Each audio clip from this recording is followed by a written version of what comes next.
Russian सुन रे भाई हमारा माल चाही रसियन ना चाही सावर गोरे ना कोनो एशियन ना चाही सावर गोरे ना कोनो एशियन सुन रे भाई हमारा माल चाही रसियन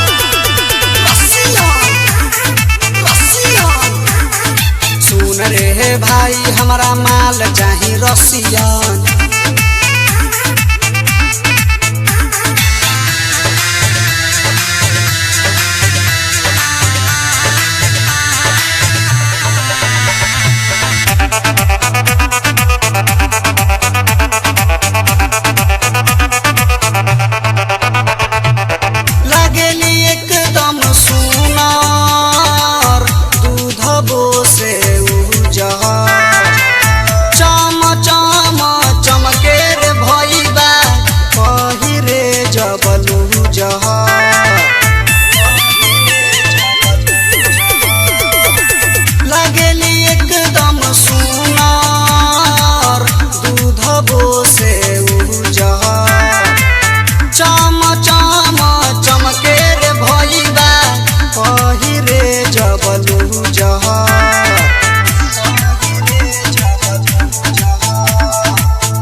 पसंद बियाऊ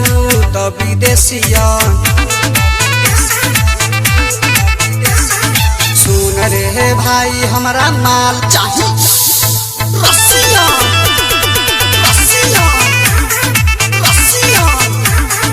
सुन रे भाई हमारा माल चाही रसियन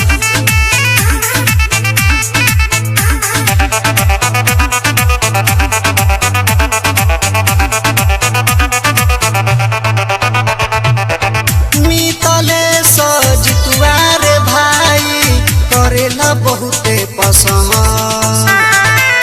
ओकर बिना रह न पाइब हम एको छहन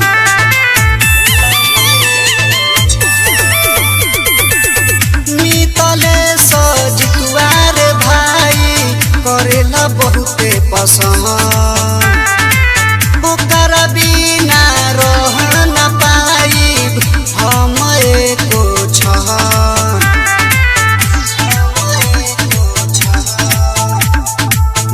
चाही गाँव वाली नहीं चाही देसियन सुन रे भाई हमारा माल चाही रसियन